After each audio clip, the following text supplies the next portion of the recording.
good enough is the enemy of humanity. What do you call it? It's called a BlackBerry.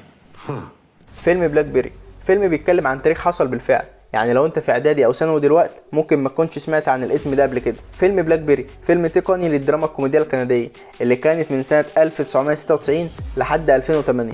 الفيلم بيتكلم عن قصه مستوحاه من صعود وسقوط شركه ريسيرش ايموشن او RIM، الشركه اللي انشات بلاك بيري اول موبايل ذكي في العالم. ازاي شركه زي دي تقع كده وايه اللي حصل؟ ده السؤال اللي هتساله وانت بتتفرج على الفيلم. قليل قوي الشركات اللي بتوصل للنجاح ده، بس فشلت بشكل كبير، وده بسبب نقص في الابتكار وعدم القدره على التطور والتمسك بالماضي. زي نوكيا مثلا، فين نوكيا دلوقتي؟ انتهت واتباعت برخص التراب. يعني بلاك بيري من 10 سنين او 20 سنه كان موجود وما كانش حد في العالم ما يعرفوش. فين بلاك بيري دلوقتي؟ اختفى من النجاح العظيم للفشل المطلق. فيا ترى ايه اللي حصل؟ خلينا نشوف.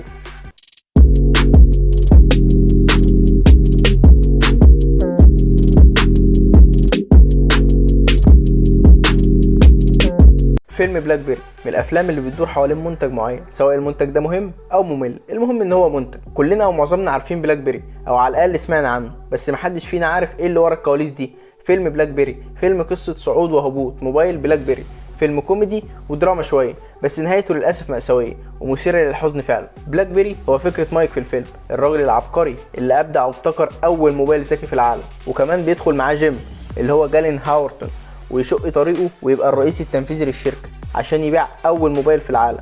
جيم ده مصمم انه يعمل المستحيل ومفيش حاجه غير المستحيل، وازاي بياخد خطوات كرئيس تنفيذي للشركه وهو مش عارف هتفيد ولا هتضر الشركه بتاعته بشكل عام. ومش عاوز احرق لك اي حاجه من اللي هتحصل في الفيلم، بس لو انت عارف اي معلومه عن بلاك بيري ففعلا الحاجات اللي ورا الكواليس هتغير نظرتك ليها تماما.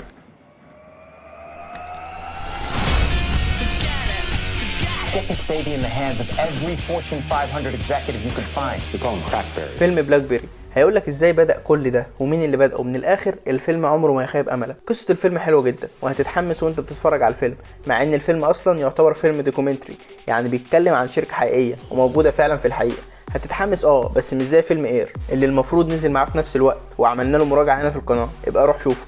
وبالمره ما تنساش تعمل لايك وشير واشتراك في القناه لو لسه ما اشتركتش. القصه حلوه جدا وشخصيات الفيلم لذيذه، وكل شخصيه مختلفه جدا عن باقي الشخصيات، يعني كل شخصيه ليها روح معينه لوحدها في الفيلم. والفيلم برضه كان فيه شبه من فيلم ذا سوشيال نتورك، نفس تيمه الاحداث ونفس القلق اللي كان في الفيلم. بس عموما الفيلم كويس جدا وقصته حلوه جدا بالنسبه لواحد بيحب النوع ده من الافلام. 500 executives you could find. We call them crackberries.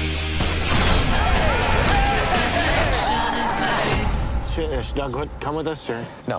وبالنسبه للتمثيل جالين هاورتون وجاي باروشيل كانوا كويسين جدا جدا في الفيلم، لان هم اصلا في الاساس ممثلين كوميديانات فكانوا بيمثلوا على قد الفيلم. ومات جونسون اللي كان بالنسبه لي احسن اداء تمثيلي في الفيلم، كانت شخصيته جميله جدا تحس انها طالعه من فيلم كرتون. وبالمناسبه هو كمان مخرج الفيلم وكان بيمثل النزاهه في عالم الاعمال التجاريه في الفيلم. وبالنسبه للاخراج ما كانش احسن حاجه في الفيلم، يعني في وقت في الفيلم حسيت ان جالي صداع من كتر ما كان المخرج بيحرك الكاميرا كل شويه يمين وشمال وفوق وتحت عشان يعمل احساس بالحركه. بس مش كده يعني يا عم. وطريقه التصوير كمان كانت شبه شويه ذا بيج شورت في الكادرات والتفاصيل والقلق اللي كان في الفيلم. Try typing with your thumbs. الفيلم بيوريك تفصيلة الشغف وتفاني الناس في شغلهم اللي بيشتغلوا ان هم يعملوا موبايل زي بلاك بيري، وازاي كانوا عاوزين يقدموا لك افضل منتج، وقد ايه كانوا على اتم استعداد ان هم يشتغلوا ساعات اكتر بكتير ما انت متخيل ويقدموا تضحيات عشان يحققوا اهدافهم. وبالرغم من كل ده نهايه الفيلم كانت مأساويه جدا، لانه بيظهر لك ان بلاك بيري ما كانتش قادره انها تتكيف مع السوق، وازاي الشركه كانت بطيئه جدا في الابتكار، وازاي شركات زي ابل وسامسونج قدروا يتخطوها ويركبوا السوق بالمعنى التجاري طبعا. I'm doing it all. You guys have no idea how to run a company.